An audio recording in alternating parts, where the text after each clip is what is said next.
When I started out in my teenage years, I read that book, and at that time, I happened to be getting into the idea of becoming a filmmaker as my sole driving passion. And the book stayed with me for a very long time. Now, I've forgotten it from time to time, and then it's come back into my mind's eye again at other times. And then finally, the chance really did come up with the benefit of the two actors sitting to my left who were there and ready to work with me on this film, which I'd been dreaming of making for such a long time. I think acting is a lot about thinking, actually, most of the time. You just think about it, and it's a kind of preparation. So, and it's more about how you do it. And I know that, Benoit doing it, I know that something was going to take shape as we were doing it. So that's how you just prepare. But of course, I did not base myself upon any other research or any other existing character.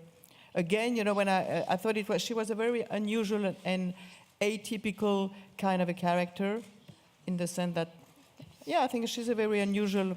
She's very practical, and she's mysterious to Bertrand, but she's also, as the movie goes, you understand, she's also a very practical woman in a sense, and so that makes her also very ambiguous. It was indeed a starting point for the character, that of the femme fatale, but what I was trying to do together with Isabelle Huppert, I had this idea to not try and add my contribution to the genre of femme fatale, because it's really been overdone. I wanted to do something totally different. Now, this fate that she brings about should not be mysterious, but more anonymous and mundane. Mademoiselle Huppert ne s'approprie pas les personnages. Ms. Huppert doesn't appropriate characters to the extent that I know her. Of course, she is not predatory. She doesn't own the characters for herself. And indeed, that's one of the things about what she does. She plays them more like a lucky renter of a film, somebody who has had the privilege of leasing a universe from somebody. And so it's hers briefly. So I ask her to go into that universe. She steps in gingerly, and she knows she will be coming out of it.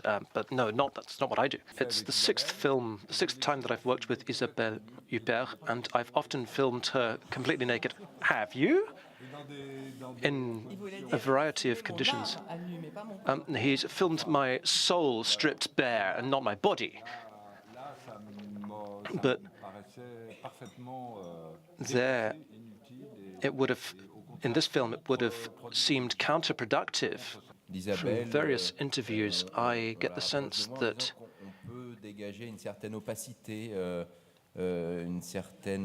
you see a certain opaqueness, something closed off in Isabelle compared to me. And it's interesting what Benoit has done, bringing these two characters together, because certain situations have a threat hanging over them, and so there's a constant source of tension in that film. You get the sense sometimes that you're filming both the surface and the insides, and that's almost a definition of what cinema does. As a director, I think he has successfully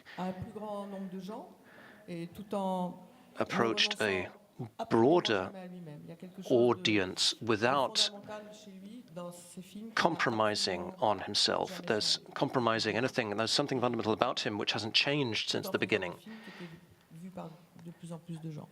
even though his audience has become much wider.